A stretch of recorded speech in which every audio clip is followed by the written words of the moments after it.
Whoopsie and Whopsie! Rapunzel. Once upon a time, there was a woman who wished to have a child. Her husband shared this wish.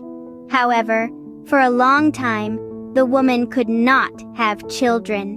She and her husband wished and hoped and prayed for a child. But for some reason, the child never came. Now, in the back of their house, there was a window. From the window, the man and his wife could see a lovely garden. It was filled with beautiful flowers and lush green plants. There were tomatoes and peppers in the garden. There were clumps of lettuce and another leafy plant called Rapunzel. Around the garden was a tall stone wall, and no one dared to enter the garden, for it belonged to a wicked witch with evil powers. One day, the wife stood at the window and looked down into the garden. She saw the Rapunzel. It looked so fresh and green. She felt that she simply must have some. Day after day, she looked out the window. She longed for the Rapunzel. She became sadder and sadder. The woman's husband saw her sadness. "Dear wife," he asked, "what is the matter?" "Oh, husband," said the woman, "I simply must have some Rapunzel to eat. It grows in the garden behind our house. If I can't get some, I fear I will die." The man frowned. He was not a thief, but he loved his wife. He thought, "I can't let her die. I will get her some Rapunzel. The old witch has so much of it, she will not know if I take just a little." That night, the man crept over the stone wall. He slid down into the garden. Then, he picked a bunch of Rapunzel and took it back to his wife. The wife was delighted when she saw the Rapunzel. She ate a big bowl of it. She said it was the best food she had ever eaten. The husband was happy. "Well," he said, "that's the end of that." The next day, the wife found that she was still craving Rapunzel. In fact, she was craving it 3 times as much. "Husband," she said, "I enjoyed that Rapunzel so much. It was so good. Will you get some for me again?"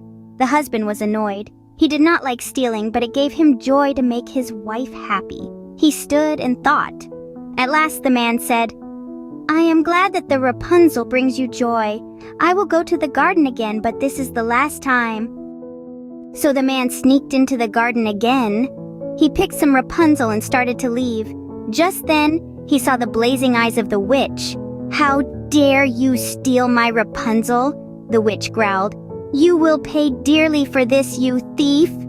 The man dropped the Rapunzel. He fell to his knees. "I beg you," he called out, "have mercy on me." The witch just frowned. "I beg you," the man said. "I had to do it. You see, my wife was looking out our window and saw your Rapunzel. She told me that she would die unless I got her some, so I had to get her some." "Well then," the witch said, "I will make a deal with you. I will allow you to pick as much Rapunzel as you want on one condition. When your wife has a child, you must give the child to me. I will take care of the child like its very own mother." The man was scared. Also, he was starting to think his wife might never have a child. So he said yes. After that, he tried not to think about it. However, some months later, his wife had a lovely baby.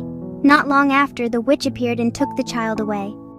The witch named the child Rapunzel. When Rapunzel was 12 years old, she was very beautiful. The witch took her deep into a forest and locked her in a tall tower. The tower had no steps and no gate. The only way to get in was a small window near the top of the tower. When the witch wanted to be let in, she would call out, "Rapunzel, Rapunzel, let down your hair." Rapunzel had long, beautiful hair that shone like gold. When the witch called up to her, she would open the window. She would let her hair fall down, down, down to the ground far below. Then, the witch would take hold of the hair and lift herself up to the window. Rapunzel spent years locked away in the tower. In all that time, no one came to see her. No one except the witch. Then one day, a prince was riding through the forest. As he rode, he could hear a voice singing. It sang so sweetly that he stopped his horse so he could hear it better. It was Rapunzel up in her tower.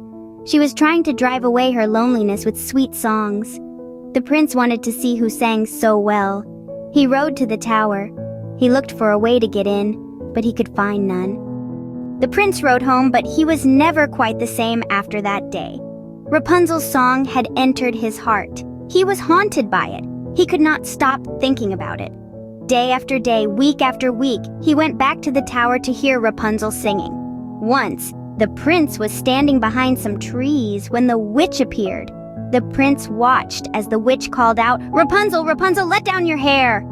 He saw how the maiden in the tower let down her long golden hair and how the witch lifted herself up and went into the tower. "So that is the ladder," the prince said to himself. "Well then, I will go up the ladder too." The next day, the prince came back. He called out, "Rapunzel, Rapunzel, let down your hair." The maiden let down her hair. The prince took hold of it with both hands and made his way up the tower. Rapunzel was frightened when she saw the prince. She had never seen a man or even a boy. But the prince was kind to her. He told her how her singing had entered his heart and brought him such joy. He told her that he felt he could have no peace until he had seen her. Then Rapunzel was not afraid. The prince asked if he could visit Rapunzel again. Rapunzel agreed. The prince came again and again. He and Rapunzel fell in love. One day the prince got down on one knee. He asked Rapunzel to run away with him and be his wife. Rapunzel took his hand in hers and spoke to him. "I will gladly go with you," she said, "but I must get out of this tower. Do this for me. Each time you come, bring a bundle of silk. I will make a ladder of the silk. When the ladder is finished, I will use it to get down from this tower. Then you can carry me away from here on your horse." The prince came to visit Rapunzel again and again. Each time he came, he brought a bundle of silk. Rapunzel began to weave a ladder. Things went on this way for 2 weeks. Then Rapunzel made a mistake. One day the witch was tugging on Rapunzel's hair and making her way up the side of the tower. Without thinking about what she was saying, Rapunzel called out, "Why do you come up so slowly? The prince takes only a moment." "The prince?" howled the witch. "Oh, you wicked, disloyal child. I thought I had hidden you away in this tower. Now, I see that you have betrayed me for a man." The witch grabbed Rapunzel and cut off her hair. Then she drove Rapunzel out of the tower. She left her to wander in the forest, sad and alone. Later that day, the prince came. He called out, "Rapunzel, Rapunzel, let down your hair." The witch let down the hair she had cut off. The prince went up, but at the top he did not see his dear Rapunzel. Instead, he saw the frowning witch. "Ah!" the witch cackled. You came to see your darling, but the sweet maiden is no longer in her tower. You will never see her again." Then, the witch let go of the hair.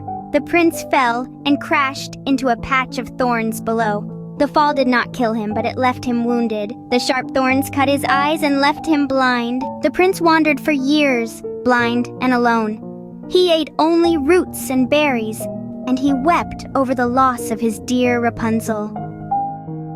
At last, after years of wandering, the prince came to a meadow where Rapunzel herself was wandering. He could not see her, but he could hear her singing. He let his ears lead him to her. He followed her voice. At last, Rapunzel saw the prince. She ran to him. She fell on his neck and wept. When her tears touched his eyes, his wounds were healed. He found that he could see as well as ever. The prince took Rapunzel to his kingdom.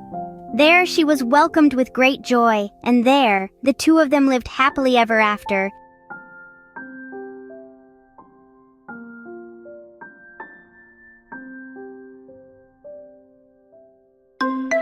Like and subscribe to Whoopsie and Whopsie for more stories. Till the next story, bye-bye!